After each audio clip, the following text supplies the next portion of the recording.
신의 목소리입니다. 다들 안녕하시죠? 말도 안 되는 날씨 얘기는 건너뛰도록 하겠습니다. 우리 살아남아요. 좋은 날 올 거예요.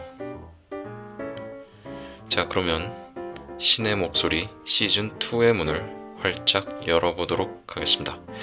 말씀드렸듯이 체홉의 귀여운 여인을 읽어볼 건데요. 먼저 책에 대해서 소개를 드리면 간단하게, 자, 지금 화면 나가고 있죠. 더 클래식 세계문학 컬렉션 중 마지막 50번째 책이고요. 체홉 단편선 2권 귀여운 여인이라는 제목으로 출간됐습니다.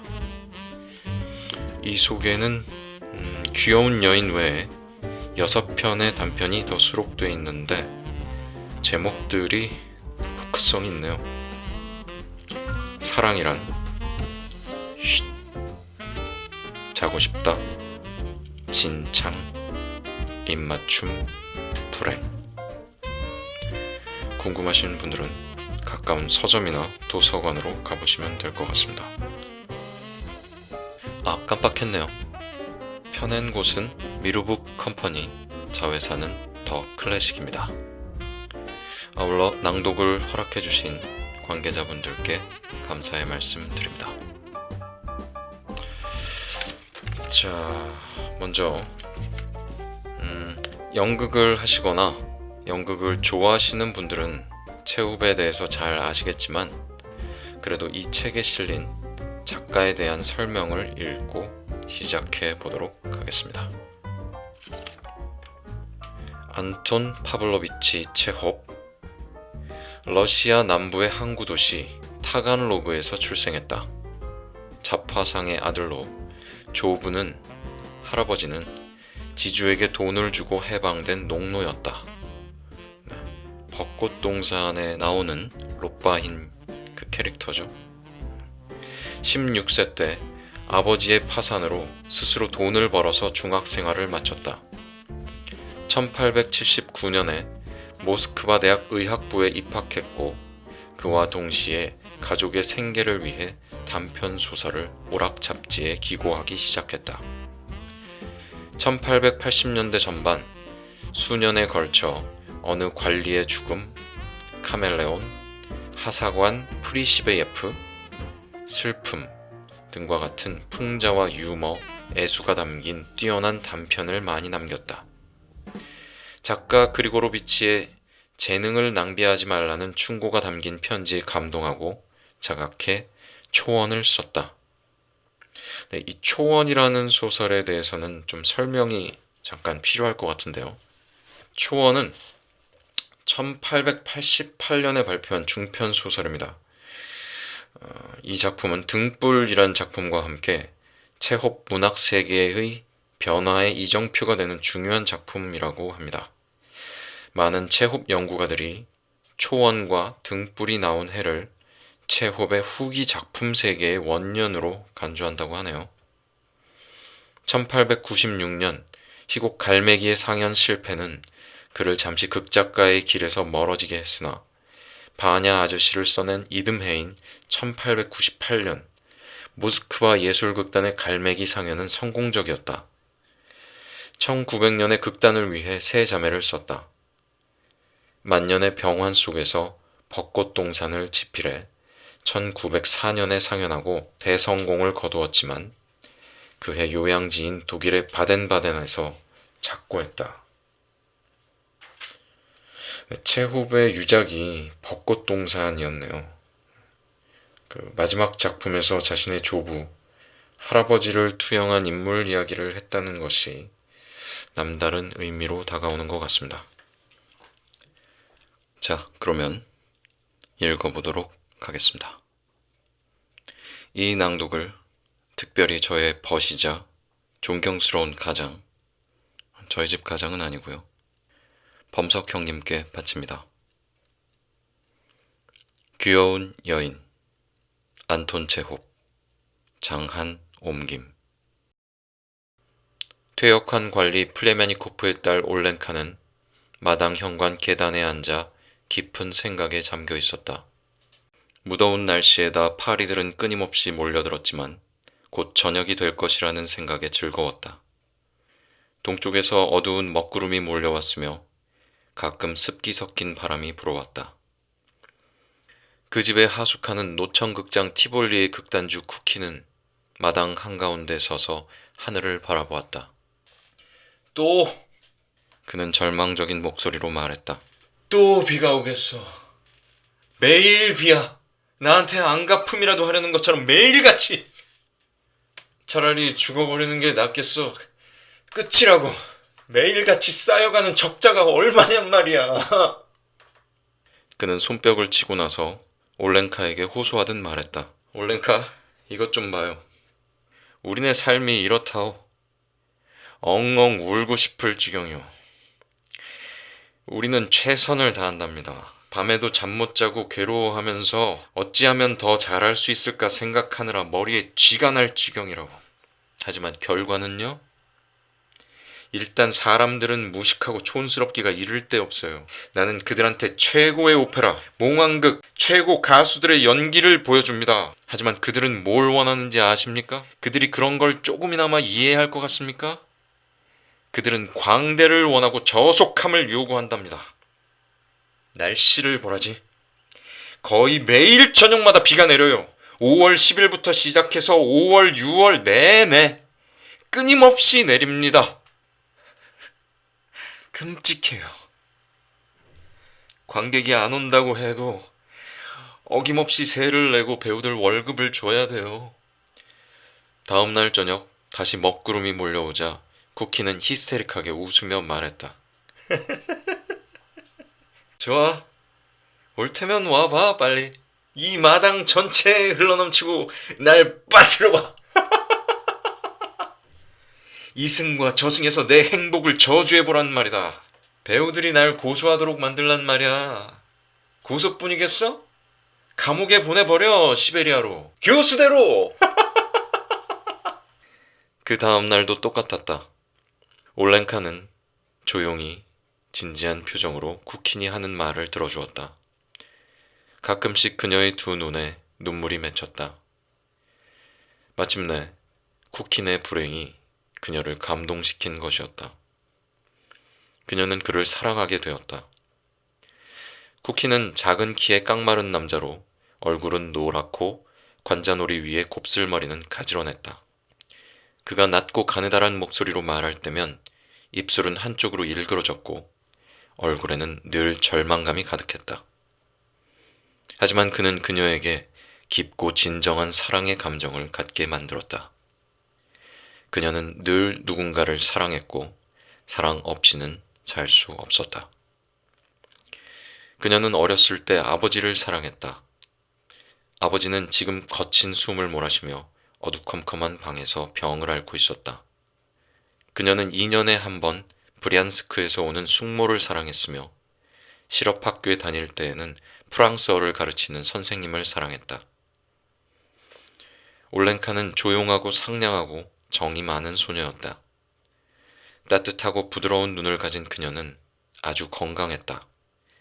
장밋빛 통통한 뺨, 그 위로 새까만 점이 찍힌 부드럽고 하얀 목, 그리고 그녀가 재미있는 이야기에 열중할 때 얼굴에 떠오르는 선하고 천진난만한 미소를 볼 때면 남자들은 좋아, 괜찮아 라고 생각하면서 미소 지었다. 그리고 숙녀들은 이야기를 나누다가 즐거움을 느끼면서 참 귀엽군요 라고 외치며 그녀의 팔을 붙잡지 않을 재간이 없었다.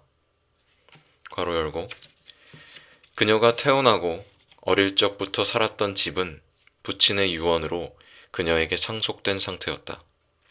그 집은 티볼리 동산에서 멀지 않은 시내 제일 끄트머리인 집시촌에 있었다. 괄호 닫고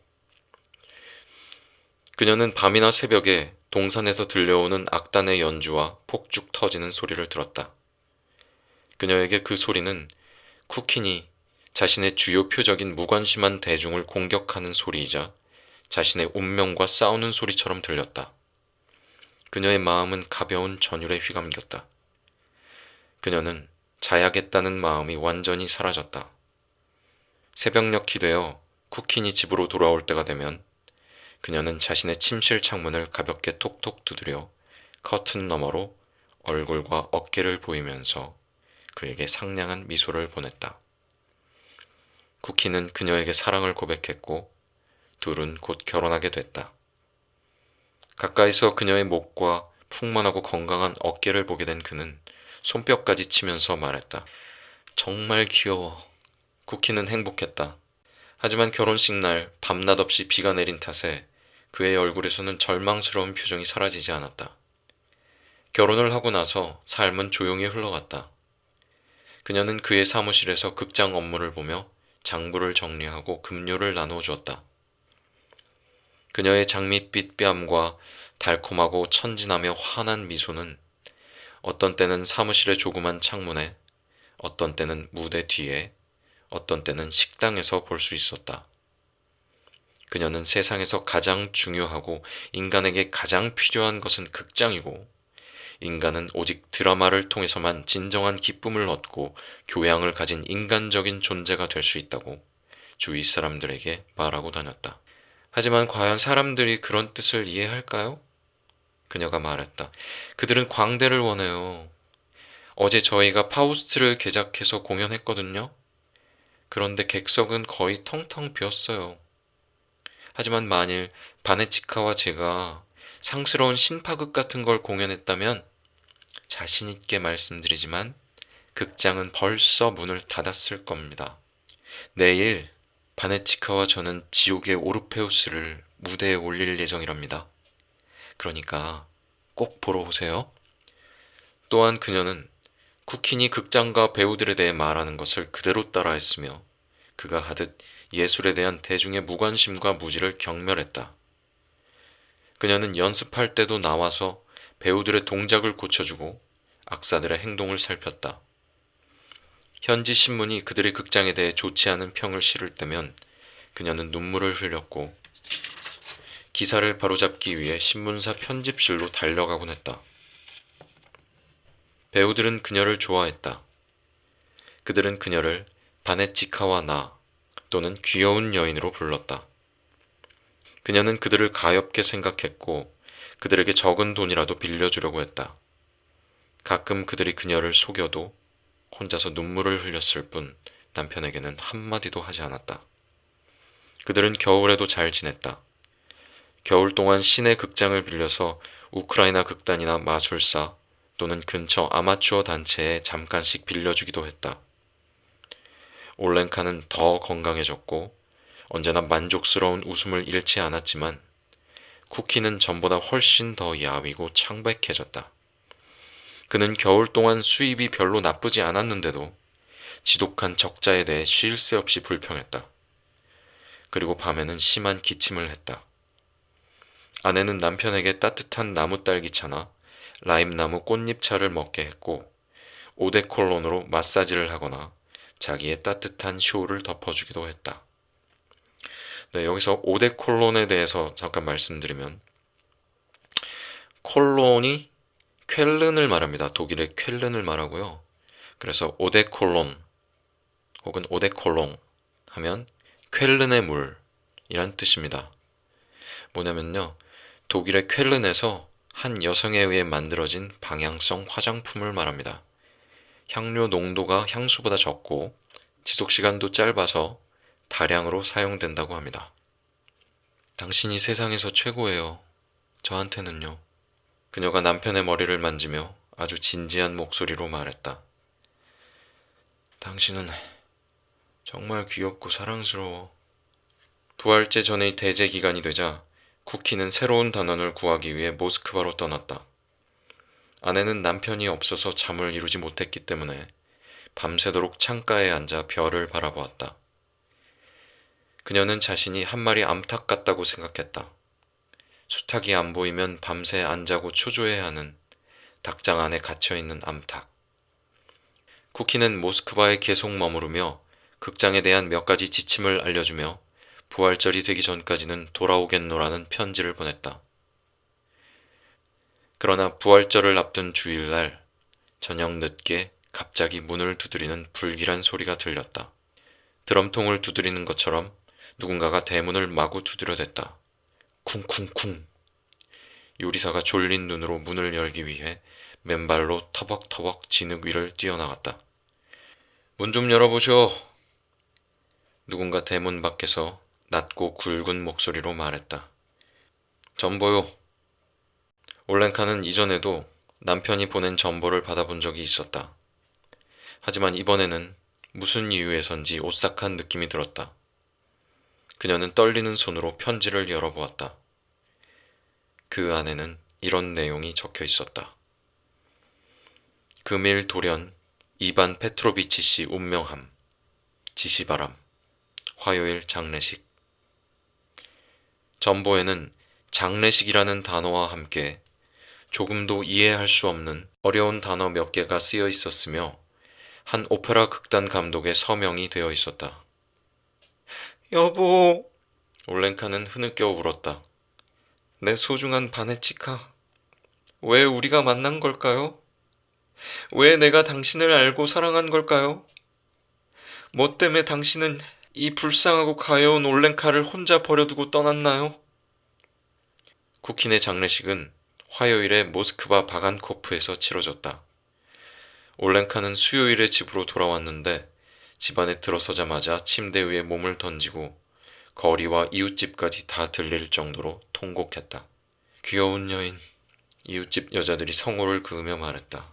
올가 세메노브나, 귀여운 여인, 딱하기도 하지. 석 달 뒤 올렌카는 슬픔에 잠긴 채 미사를 마치고 집으로 돌아오고 있었다. 그녀의 이웃 바실리 안드레이치 푸스토발로프도 예배가 끝나고 돌아오는 길에 어쩌다 보니 그녀와 함께 걷게 되었다. 그는 목재상 바바카예프의 자재창고 책임 감독관이었다. 밀짚 모자를 쓰고 흰색 조끼에 금장 시계줄을 늘어뜨린 그를 보면 장사꾼보다는 지주가 떠올랐다. 올렌카, 모든 일은 운명에 정해진 대로 일어나는 법이에요. 그는 동정어린 목소리로 조용히 말했다. 만일 우리가 아끼고 사랑하는 사람들 중에 누가 죽는다면 그건 하느님의 뜻일 거예요. 그러니까 우리는 참고 복종하며 견뎌야 돼요. 그는 올렌카를 집 앞까지 바래다 주고 작별 인사를 한 뒤 떠났다. 그 뒤 하루 종일 그녀의 귓가에는 그의 조용한 목소리가 맴돌았다. 눈을 감으면 그의 새까만 턱수염이 아른아른했다. 그녀는 그가 무척 마음에 들었다. 그녀 역시 그에게 깊은 인상을 남긴 것이 틀림없었다. 얼마 지나지 않아 그녀가 잘 알지 못하는 어느 중년 부인이 커피를 마시러 와서 테이블에 앉자마자 바로 푸스토발로프에 관한 이야기를 꺼냈다. 그녀는 그가 착하고 믿음직스러운 청년이며 어떤 처녀라도 흔쾌히 그와 결혼할 것이라고 말했다. 사흘 뒤에 푸스토발로프가 찾아왔다. 그는 10분 정도 앉아있는 동안 말이라고는 거의 안 했지만 올렌카는 그를 사랑하게 되었다. 그녀는 그날 밤에 오한이라도 걸린 것처럼 덜덜 떨며 밤새 잠을 못 이루고 몸이 화끈화끈 불덩이가 된 것처럼 그를 사랑하게 되었다. 다음날 아침 그녀는 중년 부인을 부르기 위해 사람을 보냈다. 곧 혼담이 오갔으며 바로 결혼식이 치러졌다. 결혼 후에 푸스토발로프와 올렌카는 행복하게 지냈다. 그는 오전을 자재창고에서 보내다가 현장으로 갔고 올렌카가 그 뒤를 이어 저녁까지 사물을 보면서 장부를 정리하거나 물건을 팔기도 했다. 나무값이 해마다 20%씩 오르고 있답니다. 그녀는 고객들과 주변 사람들에게 입버릇처럼 말했다. 저희 사정을 봐주셔야 돼요. 전에는 이 근처 나무를 갖다 팔았지만 이제 남편은 해마다 모길레프 현까지 나무를 구하러 다녀야 하거든요. 그녀는 엄청나다는 듯 표정을 지으며 두 손으로 뺨을 감싸고 말했다. 또 운송료는 얼마나 드는 줄 아세요?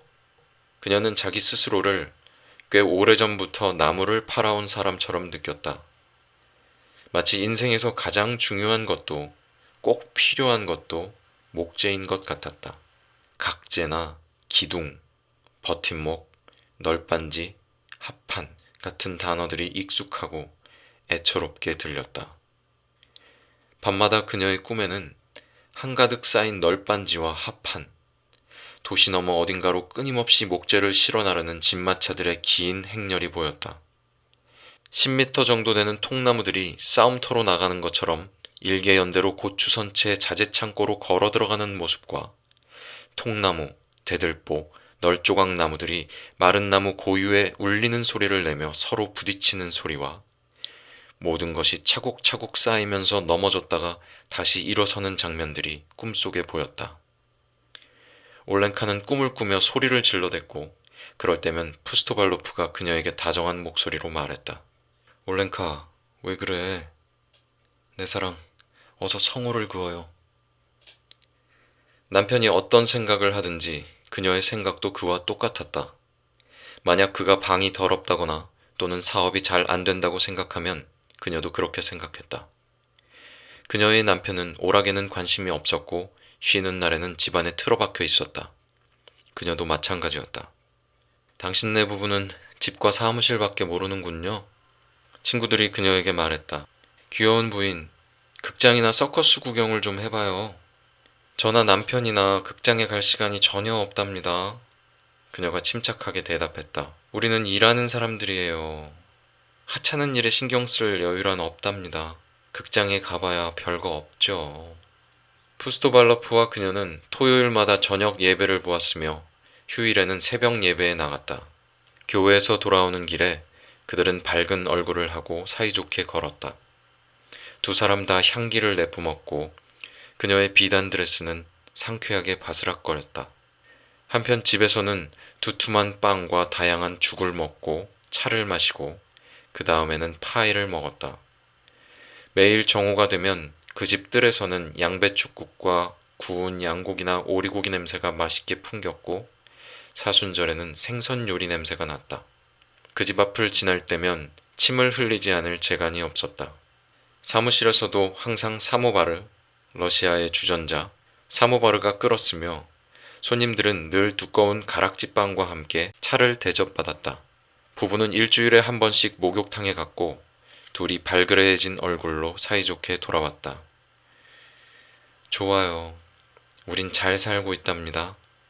올렌카가 친지들에게 말했다. 하느님께 감사드립니다. 하느님, 저와 제 남편처럼 다들 잘 살 수 있게 도와주세요. 푸스토발로프가 모길레프 현으로 목재를 사러 떠나자 그가 많이 그리워진 그녀는 자다 말고 벌떡 일어나 갑작스레 눈물을 흘리곤 했다. 그들 부부의 집에서 하숙하는 군대의 젊은 수의사 스미르닌이 가끔씩 저녁에 들렀다. 그는 그녀에게 이야기를 들려주거나 카드 게임을 하곤 했다. 덕분에 남편이 없는 동안 그녀는 잠시나마 위안을 받았다. 그녀는 그 중에서 그의 가정생활에 관한 이야기에 특별히 관심을 가졌다. 그는 결혼을 해서 어린 아들이 하나 있지만 아내와 별거 중이라고 했다. 아내가 그에게 충실하지 못했기 때문에 그는 아내를 미워했고 아들 양육비로 매달 40루블씩 보내고 있었다.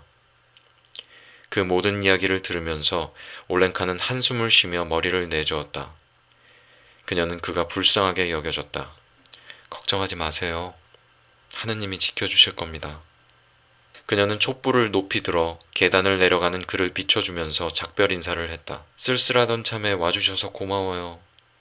주께서 당신에게 건강을 주시고 또 성모께서도 건강을 주시기를. 그녀는 남편과 같은 침착함과 품위와 신중함을 가지고 자기 생각을 표현했다. 수의사가 아래층 문 뒤로 사라진 다음에도 이렇게 말했다. 아시겠지만 블라디미르 플라토니치, 아내와 화해하시는 게 좋겠어요. 아들을 생각해서라도 부인을 용서해 주셔야 합니다. 그 꼬마가 꼭 모든 걸 이해해 줄 거예요. 푸스토발로프가 돌아온 후 그녀는 수의사에 관한 이야기와 그의 불행한 가정생활에 대한 이야기를 조용조용 들려주었다. 둘은 같이 한숨 짓고 고개를 저으면서 틀림없이 자기 아버지를 그리워하고 있을 소년에 대해 이야기했다. 그리고 그들은 어떤 묘한 연상으로 인해 성상화 앞으로 다가가 땅에 이마가 닿을 정도로 절을 한 뒤에 하느님에게 그들 부부를 위해 아이를 보내달라고 기도했다. 그렇게 6년의 세월을 푸스토발로프 부부는 서로 사랑하며 행복하고 조화로운 삶을 조용하고 평화롭게 보냈다. 하지만 이럴 수가. 푸스토발로프는 어느 겨울날 창고에서 따끈한 차를 마신 뒤에 모자도 쓰지 않고 목재를 내리러 나갔다가 감기로 알아눕고 말았다. 유명한 의사들이 그를 치료하려 했지만 그의 병세는 점점 악화되었고 결국 넉 달 동안 병석에 누워 있다가 죽음을 맞이했다. 올렌카는 다시 과부 신세가 되었다. 남편의 장례식을 마치고 그녀는 울면서 말했다. 여보, 나를 버리고 어디로 갔어요? 당신 없이 난 이제 어찌 살아가야 하나요? 너무나 슬프고 괴로워요. 인정 많은 여러분, 저를 불쌍하게 여겨주세요. 이 세상에 혼자 남은 저를요. 그녀는 장갑을 끼거나 모자를 쓰지 않고 오직 상장이 달린 치렁치렁한 검은 드레스를 입고 다녔다. 상장이란 고인에 대한 애도의 뜻을 나타내기 위해 옥깃이나 소매에 다는 표, 헝겊이나 삼배 조각을 말합니다. 그녀는 교회에 가거나 남편 무덤을 찾을 때를 제외하고는 거의 외출을 하지 않았다. 그녀는 수녀와 같은 생활을 하다가 6달이 지나고 나서야 상장을 떼고 차양을 걷어 올렸다. 이따금 가정부와 함께 먹을 것을 사기 위해 시장에 가는 그녀의 모습을 볼 수 있었다. 하지만 그녀의 집에서 어떤 일이 일어나고 있는지, 지금 그녀가 어떻게 살고 있는지는 모두 추측만 할 뿐이었다. 사람들은 그녀에게 큰 목소리로 신문을 읽어주는 수의사와 그녀가 마당에서 차를 마시고 있는 모습이나 그녀가 우체국에서 낯익은 부인과 만나 이야기하는 모습을 보면서 다양한 추측들을 쏟아놓았다. 우리 마을에 진짜 수의사는 한 명도 없어요. 그게 바로 여러 가지 돌림병이 생겨나는 이유랍니다.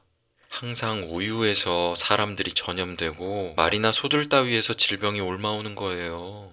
사람 건강도 중요하지만 가축들의 건강도 잘 살펴야 해요. 그녀는 어느새 수의사와 똑같은 말을 했고 모든 것에 대해 그와 같은 견해를 갖게 되었다. 그녀는 애착을 가지는 대상 없이는 단 1년도 살기가 힘들었다. 그녀는 하숙을 치면서 새로운 행복을 발견했다. 그것은 다른 여자라면 비난을 받을 짓이었겠지만 올렌카에 대해서는 단 한 사람도 나쁘게 생각하지 않았다. 그녀가 하는 모든 행동은 아주 당연한 듯 여겨졌다. 그녀나 수의사 모두 두 사람 사이에 생긴 변화에 대해 다른 사람들에게 한마디 말도 하지 않았다. 하지만 그것이 그렇게 쉽지만은 않았는데 올렌카에게는 비밀이라는 것이 없었기 때문이다. 어떤 방문객이 수의사를 찾아오거나 그와 같은 부대에서 근무하는 동료들이 찾아올 때면 그녀는 차를 따라주거나 저녁을 대접하면서 가축의 홍역이나 결핵에 대해서 그리고 시내의 도살장에 관해서 떠들어대기 시작했다. 그럴 때면 수의사는 굉장히 곤란한 표정을 지었다. 그는 손님들이 떠나고 나면 그녀의 손을 틀어쥐고 화난 목소리로 씩씩대며 말했다. 당신이 모르는 일에 관해서는 이렇다 저렇다 얘기하지 말라고 내가 전부터 부탁했잖아요. 우리 수의사들끼리 대화를 나눌 때는 제발 가만히 있었으면 좋겠어요. 제발 귀찮게 굴지 말아요. 그녀는 놀라고 당황스러운 표정으로 그를 쳐다보며 불만스럽게 되물었다. 볼로치카, 그럼 난 대체 어떤 얘기를 하라는 거예요? 그리고 그녀는 눈물을 글썽거리며 그에게 화내지 말라고 애처롭게 사정하고 그를 껴안았다. 그렇게 두 사람은 행복했다. 하지만 그런 행복은 오래가지 못했다. 수의사가 그의 부대와 함께 영원히 떠나버린 것이다. 아주 멀리, 다른 곳도 아닌 시베리아로 부대를 옮겨야 했다. 올렌카는 또다시 혼자가 되었다. 그녀의 아버지는 오래전에 세상을 떠나버렸으며 그녀는 완전히 혼자였다. 아버지가 쓰던 안락 의자는 먼지투성이가 되어 한쪽 다리가 빠진 채 다락방에서 굴러다녔다. 그녀는 살이 빠지고 매력도 잃어버렸다. 사람들은 전과 다르게 거리에서 그녀를 만나도 미소를 건네지 않았다. 분명히 좋은 시절은 지나가 버렸다. 차마 생각하지 못했던 새롭고 낯선 삶이 시작되었다. 저녁이 되면 올렌카는 현관 계단에 앉아 극장에서 들려오는 밴드의 연주 소리와 폭죽이 터지는 소리를 들었다. 그렇지만 지금 그 소리는 그녀에게 아무런 영감도 가져다 주지 못했다. 그녀는 아무 생각 없이, 아무런 희망도 없이, 하염없이 텅 빈 마당을 내다보았다. 밤이 오면 침대로 걸어가 자신의 빈 마당을 꿈속에서 보았다. 그녀는 하는 수 없이 먹고 마시는 것 같았다. 하지만 그보다 그녀가 더 이상 자신의 주관을 가지고 있지 않다는 것이 제일 심각한 일이었다. 그녀는 자기 주위에 있는 대상들을 보고 주위에서 보는 모든 것들을 이해했지만 그 무엇에 대해서 자신의 의견을 내보이거나 어떤 것에 대해 무슨 이야기를 해야 할지 몰랐다. 어떤 것에 대한 자신의 견해가 아무것도 없다는 것은 얼마나 끔찍한가. 가령 병 한 개 가격은 얼마나 하는지, 또는 비가 오는지 안 오는지, 마차를 타고 가는 것이 농부인지 아닌지 정도는 알 수 있다. 하지만 그 병이나 비, 농부가 무엇을 위한 것인지, 또는 그것들이 어떤 의미를 가지고 있는지는 말할 수 없었다. 설령 1000루블을 준다고 해도 대답할 수 없을 것이다. 쿠킨이나 푸스토발로프, 그리고 수의사와 살았을 때는 올렌카도 모든 것을 설명할 수 있었을 뿐더러 어떤 일에 대해서든 자신의 생각을 말할 수 있었다. 하지만 지금 그녀의 머리와 가슴 한복판에는 텅 빈 마당처럼 공허함만 가득했다. 마치 쓰디 쓴 쑥을 한 주먹 집어삼킨 것처럼 굉장히 불쾌하고 힘들었다. 도시는 사방으로 넓어졌다. 집시초는 큰 길이 됐고 극장과 목재 창고가 있던 자리에는 집들이 빽빽하게 들어서고 새 골목이 만들어졌다. 시간이 어찌나 쏜살같이 지나가 버리는지. 녹슨 지붕과 한쪽으로 기운 헛간, 군데군데 잡초와 가시가 따가운 엉겅퀴가 수북하게 자란 마당. 올렌카가 사는 집은 우중충해 보였다. 올렌카도 늙었으며 과거의 매력도 사라져버렸다. 여름이 되면 그녀는 현관 계단에 나와 앉아 있었다. 그녀의 영혼은 예전처럼 공허하고 우울했으며 향숙처럼 씁쓸했다. 그녀는 겨울이 오면 창가에 앉아 쌓인 눈을 바라보았다. 봄바람이 불거나 사원의 종소리가 바람에 실려오기라도 할라치면 갑자기 과거의 추억이 밀려들면서 심장이 부드럽게 죄어오고 눈에는 눈물이 방울방울 맺혔다. 그러나 그것은 순간적으로 지나가고 그 다음에는 또다시 공허함과 삶의 목표에 대한 회의가 밀려왔다. 검은 고양이 브리스카가 그녀에게 몸을 비벼대면서 부드럽게 가르랑거렸지만 그런 애정 공세도 올렌카를 조금도 감동시키지 못했다. 그녀가 원하는 것은 그런 것이 아니었기 때문이다. 그녀의 존재 전체를, 그녀의 모든 영혼과 이성을 사로잡을 수 있고 그녀에게 삶에 대한 생각과 나아갈 길을 제시해 줄 수 있으며 그녀의 늙은 피를 따뜻하게 덮일 수 있는 그런 사랑이 그녀에게는 필요했다. 그녀는 고양이를 옷자락에서 떼놓으면서 짜증 섞인 목소리로 꾸짖었다. 저리로 가. 저리 가버려. 귀찮아. 그렇게 날이 가고 해가 거듭되었으나 여전히 아무런 기쁨도 없이 아무런 의견도 가져보지 못하고 시간을 보냈다.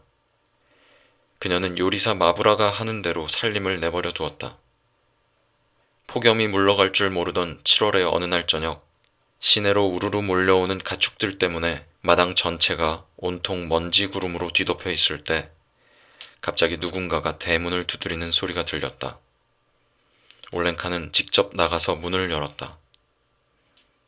그녀는 갑자기 멍해졌다. 그곳에는 머리가 이미 새하얗게 변해버린 수의사 스미르닌이 제복을 입고 서 있었다. 순간 그녀의 눈앞에 모든 일들이 지나갔다. 그녀는 울음을 터뜨리면서 한마디 말도 하지 않은 채 그의 가슴에 얼굴을 파묻었다.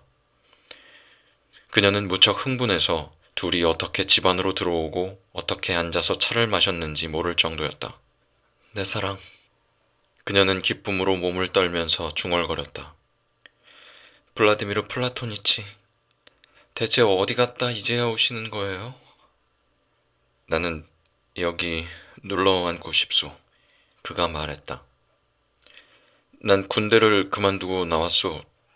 이렇게 내 뜻대로 행운을 시험해보고 한 곳에 정착한 삶을 살고 싶어 왔다오. 그래요. 아들놈도 학교에 넣어야 하고 말이오. 다 컸거든. 이미 알고 있는지 모르겠지만 난 아내와 화해했다오. 그런데 부인은 어디 있어요? 올렌카가 물었다. 아내는 아들과 함께 여인숙에 있지. 나만 이렇게 돌아다니면서 살 집을 구하고 있는 중이라오. 저런, 우리 집에서 머물면 될 걸 왜 다른 집을 구한단 말이에요? 제발. 당신한테 돈 한 푼 안 받을 테니 걱정하지 마세요. 올렌카는 흥분한 나머지 다시 울음을 터뜨렸다. 여기서 사세요. 우리 집에도 하숙을 줄 공간은 넉넉하답니다. 내겐 크나큰 기쁨이기도 하고요. 세상에. 올렌카는 다음 날부터 지붕을 색칠하고 벽도 하얗게 칠했다. 그녀는 몸을 뒤로 젖히고 양손을 허리춤에 걸친 채 마당을 이리저리 거닐며 이것저것 지시했다. 예전처럼 미소로 빛나기 시작한 그녀는 마치 긴 잠을 자고 일어난 것처럼 몸 전체에 활기가 흘러넘쳤고 얼굴색도 좋아졌다. 짧은 머리에 변덕스러운 얼굴 표정을 한 비쩍 마르고 못생긴 수의사의 아내가 도착했다. 그녀와 함께 나이에 비해 괄호 열고 그는 벌써 10살이었다. 나이에 비해 몸집이 작은 소년 사샤가 서 있었다. 통통한 몸과 반짝반짝 빛나는 파란 두 눈, 보조개가 팬 뺨을 가진 소년은 마당에 들어서자마자 고양이를 쫓아 달려갔다. 곧이어 신나고 즐거운 듯한 웃음소리가 들려왔다. 고양이 아줌마네 거예요? 소년이 올렌카에게 물었다. 새끼를 낳으면 제발 한 마리만 우리한테 주세요. 우리 엄마가 쥐를 굉장히 싫어하거든요. 올렌카는 그에게 차를 마시게 하고 이야기를 나누었다. 소년이 마치 친아들인 양 그녀의 가슴이 불현듯 따뜻해지고 달콤한 긴장감이 생겨났다. 그리고 저녁이 되어 그가 식당에 앉아 학교에서 배운 것을 외우고 있을 때 그녀는 온화함과 연민을 품고 그를 바라보며 이렇게 혼자 속삭였다. 귀여운 녀석. 아이고 내 새끼. 이렇게 뽀얗고 잘생겼을까. 사방이 물로 둘러싸인 육지의 일부를 섬이라 부른다. 소년이 큰 소리로 읽었다. 육지의 일부를 섬이라 부른다. 그것은 그녀가 그 많은 세월이 지나는 동안 가졌던 침묵과 공허감 이후 확신을 가지고 내뱉은 최초의 견해였다. 그리고 이제 그녀는 자신의 생각이라는 것을 갖게 되었다. 저녁을 먹으면서 요즘 아이들에게 중학교 공부가 상당히 버겁다느니 그래도 일반 중학교가 실업학교보다 나은 편인데 그 이유는 중학교를 졸업하면 진로가 다양하게 열리기 때문이라고 괄호 열고 원할 경우 의사나 기술자도 될 수 있다. 괄호 닫고 사샤의 부모를 설득하기에 이르렀다. 사샤는 중학교에 다니기 시작했다. 하리코프에 사는 그의 누이를 찾아 떠난 그의 엄마는 아직 돌아오지 않았다. 사샤의 아버지는 매일 가축대를 진찰하러 나갔으며 사흘이나 집에 돌아오지 않을 때도 있었다. 그래서 올렌카는 사샤가 버려진 것이 확실한 데다가 그가 집에서 불필요한 존재이고 그대로 내버려 둔다면 배고픔으로 죽을 것이라고 생각했다. 그녀는 소년을 자기가 사는 곁으로 옮겨와 그곳의 작은 방에서 생활할 수 있도록 했다.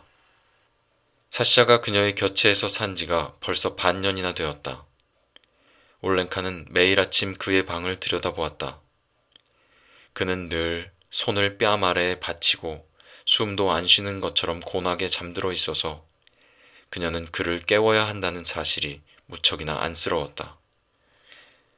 사생카, 그녀가 슬픈 목소리로 말했다. 내 강아지, 일어나야지. 학교 갈 시간이란다. 그는 일어나서 옷을 입고 기도를 하고는 석 잔의 차를 연달아 마시고 얇은 비스킷과 버터를 바른 롤빵 2개를 먹어치웠는데 그러는 와중에도 완전히 잠이 깨지 않아 멍한 상태로 앉아있곤 했다. 세생카, 너 동화 외우는 숙제 다 못했지? 올랭카는 그가 먼 길을 떠나는 사람인 것처럼 배웅하듯 바라보면서 말하곤 했다. 너 때문에 걱정이란다. 최선을 다해서 노력해야지. 사랑하는 사생카, 선생님 말씀 잘 들어야 한다. 아, 제발 날 좀 내버려 둬요. 사샤는 그런 식으로 내뱉기 일쑤였다.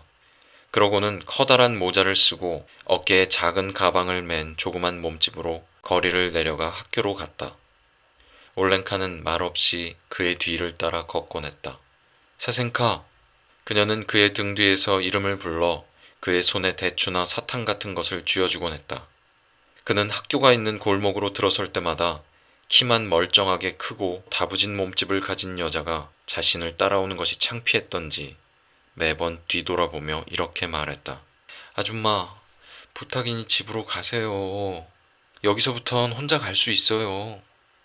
그녀는 그 자리에 가만히 서서 학교 현관에서 사샤의 모습이 보이지 않을 때까지 움직이지 않고 바라보곤 했다. 아, 그녀가 그 아이를 얼마나 사랑하는지 지금껏 그토록 애틋함을 느껴본 적은 없었다. 모성 본능이 점점 더 거세게 불타오르고 있는 그녀의 영혼은 지금처럼 그렇게 갑자기, 그렇게나 아무런 욕심도 없이 그토록 즐겁게 사랑의 감정에 빠져든 적이 없었다. 커다란 학생 모자를 쓰고 뺨에 보조개가 팬 꼬마를 위해서라면 그녀는 자신의 모든 삶을 다 바칠 수도 있을 것 같았다.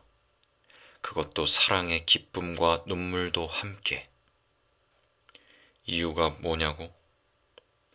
누가 그 이유를 정확히 알 수 있을까? 사샤가 학교 안으로 들어가는 모습을 본 뒤에 그녀는 만족스럽고 평온한 기분이 되어 사랑으로 가득 찬 마음으로 집으로 돌아오곤 했다. 항상 미소가 떠나지 않고 환하게 빛나는 그녀의 얼굴은 지난 6달 동안 훨씬 젊어졌다. 만나는 사람마다 기분 좋은 얼굴로 이렇게 말을 건넸다. 좋은 아침입니다. 올랭카, 사랑스러운 부인, 어떻게 지내시나요? 요즘은 중학교 수업도 아주 힘들답니다. 시장에서 그녀는 그렇게 말을 꺼내곤 했다. 진짜 그렇대요. 이제 겨우 1학년인데 어제 동화 한 편을 다 외우고 라틴어를 번역해오는 숙제를 내줬다니까요. 그게 다가 아니라니까요. 꼬맹이들한테는 아무래도 힘든 일이에요. 그리고 그녀는 사샤가 말해준 내용들을 그대로 옮기면서 선생들과 수업 내용, 교과서에 대한 이야기를 꺼내기 시작했다. 오후 2시에 그들은 함께 점심을 먹고 저녁에는 함께 공부했다. 그녀는 그를 침대에 눕히고 오랫동안 그의 몸 위에 성호를 긋고 기도문을 중얼댔다. 그런 다음 그녀는 침대에 누워 사샤가 학업을 다 끝내고 의사나 기술자가 되어 있을 희미하고 먼 미래에 대한 상상의 나래를 폈다. 그는 말과 마차, 마당이 딸린 커다란 자기 집을 갖게 될 거고 결혼해서 아이들을 얻게 될 거야. 그녀는 똑같은 상상을 반복해서 하고 또 하다가 잠에 빠졌다. 꼭 감은 눈에서 눈물이 두 뺨위로 흘러내렸다. 검은 고양이는 그녀 옆에 누워서 기분이 좋은지 가르랑거렸다. 갑자기 문을 세차게 두드리는 소리가 들려왔다. 올랭카는 두근대는 심장을 끌어안고 두려움으로 숨을 멈춘 채 깨어났다. 30초가 지나자 또다시 노크 소리가 들렸다. 하리코프에서 온 전보일 테지? 그녀는 머리부터 발끝까지 온몸을 떨면서 생각했다. 사샤 엄마가 하리코프의 집으로 애를 보내라고 전보를 친 거야. 하느님, 제게 자비를 베풀어 주세요. 그녀는 절망의 늪에 빠졌다. 머리와 사지가 싸늘해졌다. 그녀는 자기가 세상에서 가장 불행한 여자일 것이라고 생각했다. 하지만 또 1분이 흐른 뒤에 목소리가 들려왔는데 알고 보니 클럽을 다녀온 수의사였다. 오, 하느님, 감사합니다. 그녀는 그렇게 생각했다. 그녀의 마음속에 있던 짐도 천천히 사라졌고 그녀는 다시 평온을 되찾았다. 그녀는 옆방에서 골아떨어진 사샤를 생각하며 그녀의 침대로 돌아갔다. 소녀는 꿈을 꾸는지 가끔씩 소리를 질렀다.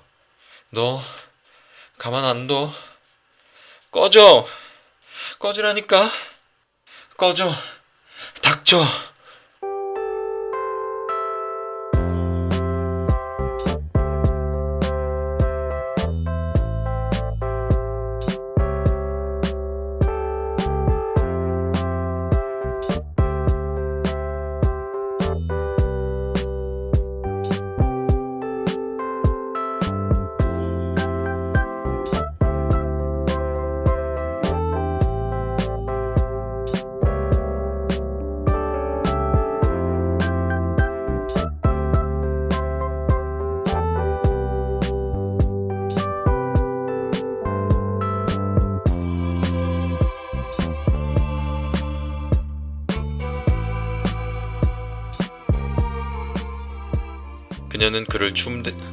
그녀는 그를 침대에 눕히고 꼭 감은 눈에서 눈물이 꼭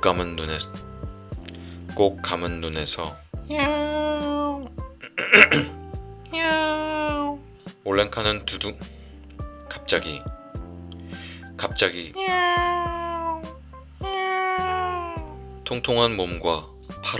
통통한 몸과 나이에 비해 몸집이 작은 소년 사샤가 서 있었다. 통통한 몸과 반짝반짝 빛나는 파란 두 눈, 보조개가 팬 뺨을 진 고양이 아줌마네 거예요?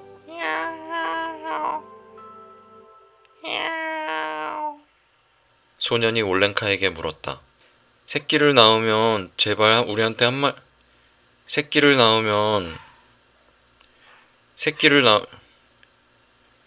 새끼를 낳으면